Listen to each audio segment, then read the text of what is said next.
அஸ்ஸலாமு அலைக்கும் வரஹ்மத்துல்லாஹி வபரகாத்துஹு. இறைவன் மிகப்பெரியவன்.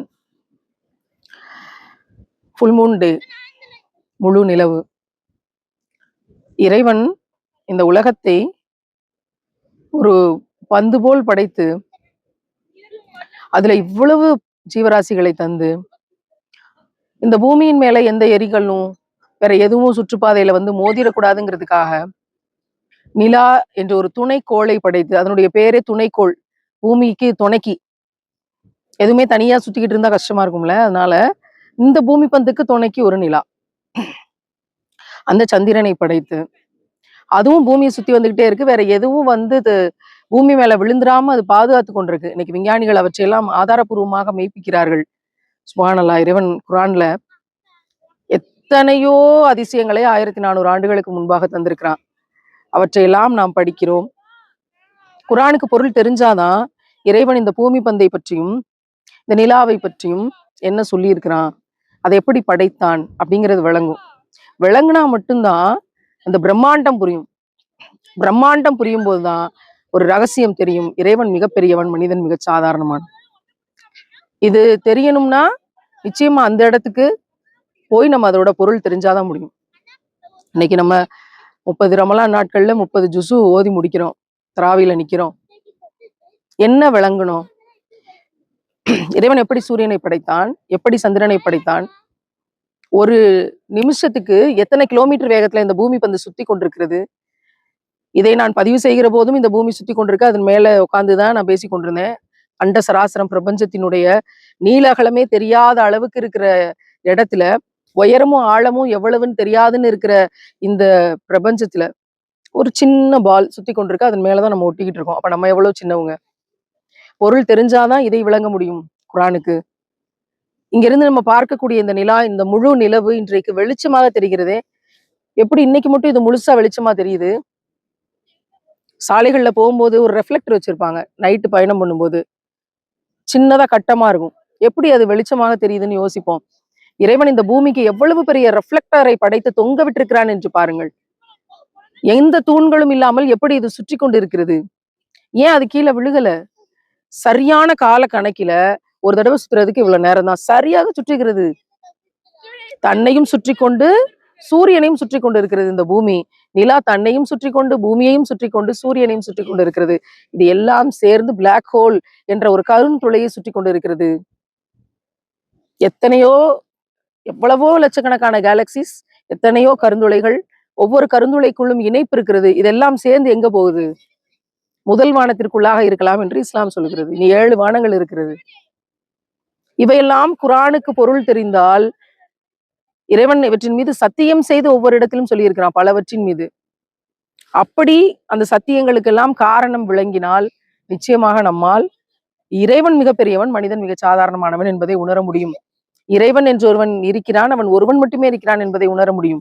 இவையெல்லாம் எப்படி கண்ட்ரோல்ல சுத்திக்கிட்டு இருக்கு. ஒரு கடல், இங்க கரையில இருந்து அக்கரைக்கு கப்பல் போகணும் அப்படின்னா அது சரியா தானா போயிட்டு வந்துருமா? ஒரு மாலுமி வேண்டும் இயக்குவதற்கு. ஆபத்தில்லாமல் இயக்குவதற்கு ஒரு மாலுமி வேணும். ஆபத்து காலங்களில் சரியாக இயக்குவதற்கு ஒரு மாலுமி வேண்டும். திசை கண்டுபிடித்து போயிட்டு வருவதற்கு ஒரு மாலுமி வேண்டும். ஒரு சாதாரண கடலில் மிதக்கும் கப்பலுக்கே மாலுமி வேண்டும் என்றால், இந்த அண்ட சராசரத்தில் இந்த பூமி பந்து சுற்றி கொண்டிருக்கிறதே, மாலுமி யார்? இந்த பூமி பந்துக்கு ஒரு நிலாவை இறைவன் கட்டமைத்து வைத்து சுற்ற வைத்திருக்கிறானே, அதை ரெஃப்ளெக்டர் ஆக்கி வெளிச்சத்தை தந்திருக்கிறானே, மாலுமி யார்? இந்த பூமிக்கும் இந்த சந்திரனுக்கும் ஆக பெரும் தலைமையாக சூரியன் என்ற ஒன்றை படைத்திருக்கிறானே, அதுவும் அதனுடைய கால கணக்கில் சுத்தி கொண்டிருக்கிறது. அதற்கென்று ஒரு வட்டப்பாதை இருக்கிறது. மாலுமி யார்? இவற்றையெல்லாம் இயக்கக்கூடிய மாலுமி யார்? குர்ஆனில் இதற்கான பதில் இருக்கிறது. அதை நம்மால் உணர்கிற போது உணர்ந்து கொள்ள முடியும். இறைவன் மிகப்பெரியவன், மனிதன் மிக சாதாரணமானவன். எனவே வானத்துல கிரகணம் வரும்போதும் சரி, முழு நிலவு வரும்போதும் சரி, நிலவு காணாமல் போகும் அமாவாசை என்று சொல்லக்கூடிய நிலவு இல்லை என்ற அந்த இருட்டின் பொழுதிலும் சரி, நமக்கு இறைவன் மிகப்பெரிய அத்தாட்சியை தருகிறான். ஓதங்கள் என்று சொல்ல நம்ம படிச்சிருப்போம். அவையெல்லாம் கடல்ல எவ்வளவு அலையினுடைய வேகத்தை அதிகரிக்கிறது அப்படின்னு பார்த்திருப்போம். இவற்றையெல்லாம் இயக்கக்கூடிய ஒருவன் இருக்கிறான். அவன் ஒருவன் மட்டுமே இருக்கிறான். இந்த ரமலான் பொழுதுகள்ல அதிகமாக நாம் இதை கூடுதலாக உணரணும் அப்படின்னா குர்ஆனுக்கு பொருள் தெரியணும். அந்த பொருள் தெரிஞ்ச வல்லமையால் இந்த இயற்கையினுடைய காட்சிகளை அறியக்கூடிய பாக்கியத்தை நம்ம அல்லாட்டே கேட்போம். அவனிடமே கையேந்துவோம். இந்த உலகம் மிக பரபரப்பாக ஓடிக்கொண்டிருக்கிறது, மிக பரபரப்பாக ஓடிக்கொண்டிருக்கிறது. பெரியவர்கள் பணத்தின் பின்னால் ஓடிக்கொண்டிருக்கிறார்கள். இன்னும் ஒரு கூட்டம் பதவி, அதிகாரம், நான் மட்டும்தான் இந்த உலகத்தை ஆட்சி செய்ய வேண்டும் என்று ஒரு கூட்டம் அநியாயமாக அநியாய கொலைகளை செய்து குவித்துக் கொண்டிருக்கிறது. சிறு குழந்தைகள் விளையாடி கொண்டிருக்கிறார்கள். அவர்களுக்கு எப்படி சுற்றி இருக்கிற யாரை பற்றியும் கவலை இல்லையோ, அவர்களுடைய பெருங்கூச்சலும் சத்தமும் ஆட்டமும் பாட்டமும் தான் அவர்களுக்கு முக்கியம். அதே போல மனித கூட்டம் சுற்றி இருக்கிற எதை பற்றியும், ஏழைகளை பற்றி, அனாதைகளை பற்றி கவலைப்படாமல் தனக்கென்று இருக்கக்கூடிய சொகுசு வாழ்க்கைதான் முக்கியம் என்று ஒரு பெருங்கூட்டம் வாழ்ந்து கொண்டிருக்கிறது. அதுல ஒரு சிறு கூட்டம் ஏழைகள் மீது, அனாதைகள் மீது, குறிப்பாக கணவர் இல்லாத விதவைகள் மீது அக்கறை கொண்டு ஒரு சிறு கூட்டம் செயல்பட்டு கொண்டிருக்கிறது. அதை வச்சு இந்த ரமலான்ல நம்ம தொடர்ந்து பணிகளை செஞ்சுட்டு இருக்கிறோம். இந்த பொழுதுல இறைவனை அத்தியாட்சியாக வச்சு நம்ம சொல்றோம், 150 விதவைகளை தேர்ந்தெடுத்திருக்கோம் தமிழகம் முழுக்கவும். ஒவ்வொருத்தரோட கதைகளையும் கேட்டா 2 புத்தகங்கள் எழுதலாம். அவ்வளவு வலி, வேதனை, துன்பம், துயரம், கண்ணீர், அந்த ஹிஸ்டரி எல்லாம் கேட்டு உள்வாங்கி அவங்களோட குறிப்புகளை எழுதும் போதே நம்முடைய சகோதரிகள் அவ்வளவு அழுகுறாங்க, மனம் உடைஞ்சு போகுது. அவங்க எல்லாருக்காகவும் அதிகமா நம்ம துவா செஞ்சிருக்கோம். தனியாக நின்று அவ்வளவு துன்பங்களையும் எதிர்கொண்டு போராடி உணவுக்கும், உறைவிடத்திற்கும், மருத்துவத்திற்கும், பிள்ளைகளுடைய கல்விக்கும் ஹலாலாக நிற்கக்கூடிய அவர்களை நம்ம மீட்டெடுக்க வேண்டிய பொறுப்பு இருக்கு. அவங்களுக்கு பொறுப்பெடுக்க வேண்டிய பொறுப்பு நமக்கு இருக்கு. அவங்களுடைய வருங்காலத்துக்கு நம்ம பொறுப்பெடுக்கணுங்கிற கடமை இருக்கிறது. எல்லா அளவு அவலங்களை பார்க்கிறோம். இந்த இன்பிட்வீன் கேப்ல இவர்களை பொறுப்பெடுக்க வேண்டியது நம்முடைய கடமை. அவங்களை ஹலாலா நிக்கிற அவங்களுக்கு உங்க ஹலாலாவே இருக்க வைக்கிறதுக்கு நம்ம பொறுப்பெடுக்கணும். இதுக்கு பின்னாடி அவ்வளவு மீனிங்ஸ் இருக்கு. இறைவன் உள்ளங்களை அறிந்தவன். எனவே இவங்களை எல்லாம் பொறுப்பெடுக்கிறதுக்கு வாங்க அப்படின்னு நான் அன்போடு அழைக்கிறேன். இந்த பூமியின் மீது உட்கார்ந்து இந்த சுழன்று கொண்டிருக்கக்கூடிய இந்த பந்தின் மீது இருந்து கொண்டு உயிரினும் மேலான உத்தம நபிகள் நாயகம் ஸல்லல்லாஹு அலைஹி வஸல்லம் அவர்கள் நமக்கு கொடுத்த பாசத்தின் மீது நம்பிக்கை கொண்டவர்களாக, நமக்காக அழுதாங்களே அந்த கண்ணீரின் மீது நம்பிக்கை கொண்டவர்களாக, நமக்காக ஒரு சத்தியம் செஞ்சு கொடுத்தாங்களே அந்த சத்தியத்தின் மீது நம்பிக்கை கொண்டவர்களாக நம்ம கேட்கிறோம். இந்த விதவைகளை தத்தெடுத்துக் கொள்ள வாங்க. இந்த ரமலானுக்கு அவங்களுக்காக ஒரு 5000 ரூபாய் மளிகை கட்டுக்கு உதவி செஞ்சுட்டு போங்கன்றது என்னுடைய நோக்கம் இல்லை. அவங்களுக்கு எப்படி நம்ம அனுப்புறோம். ஆனால் அடுத்தடுத்த மாதங்கள்ல ஒவ்வொரு மாதத்திலையும் நான் தொடர்ந்து அவங்களுக்கான உதவித்தொகையை அனுப்புகிறேன். இதை கொண்டு ஒரு குடும்பத்தை நான் அடாப்ட் பண்ணிக்கிறேன். வாங்க, முன்வாங்க, இறைவன்கிட்ட கேளுங்க, இறைவன் உங்களுக்கு தருவான். எனவே அந்த விதவை பெண்களை, அவங்களுடைய பிள்ளைகளை பொறுப்பெடுக்க நான் ஒவ்வொரு சகோதரியையும் அழைக்கிறேன். பெண்கள் முன் வரணும். இறைவன் எனக்கு சிறப்பா தந்திருக்கிறான், நான் இவற்றையிலிருந்து நான் ஒருத்திக்கு தர்றேன், அவளை சகோதரியை ஏத்துக்கிறேன், அவங்க பிள்ளைகளை படிக்க வைக்கிறேன், என் கையில எதுவும் இல்லாட்டியும் பரவாயில்ல, நான் நியத்து வைக்கிறேன், இறைவன் எனக்கு தருவான்னு கேளுங்க, இறைவன் தருவான்.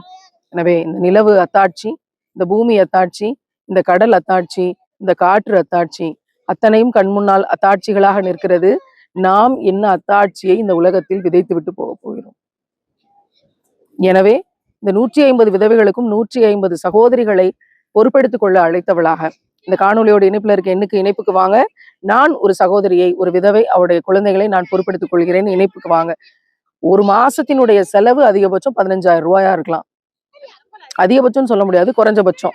அதுல மளிகை ஜாமான் வாங்கி கொடுத்துடலாம், படிப்பு செலவுக்கு காசு கொடுத்துடலாம், மருத்துவ தேவைக்கு காசு கொடுத்துடலாம், அவங்களுக்கான ஸ்நாக்ஸ், எமர்ஜென்சிக்கு என்ன வேணுங்கிறதுக்கு செஞ்சு கொடுத்துடலாம். ஒரு 15,000 ரூபாய் இருந்தால் ஒரு விதவை பெண்மணியினுடைய குடும்பத்தை, பிள்ளைகளை, ஒரு குடும்ப தலைவன் இருந்து என்ன செய்வானோ அந்த அடிப்படைகளை செஞ்சு கொடுத்துட முடியும்.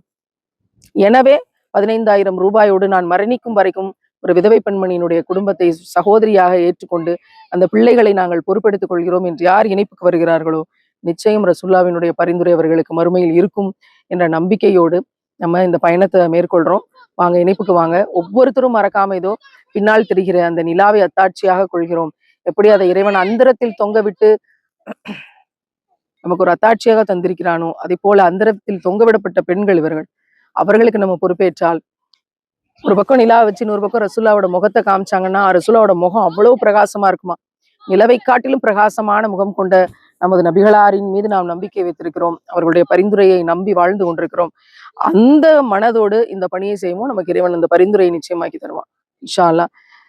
இன்னொரு முறை வலிமையாக இந்த உலகத்தினுடைய செவிகளுக்கு உரத்த குரலில் அழைப்பு கொடுக்கிறோம். அனாதைகளாக நிற்கக்கூடிய இவர்களை பொறுப்பேற்க வேண்டிய கடமை உங்களுக்கும் எங்களுக்கும் இருக்கிறது. இணைப்புக்கு வாருங்கள், இணைந்து இந்த பணிகளை செய்வோம் இன்ஷா அல்லாஹ்.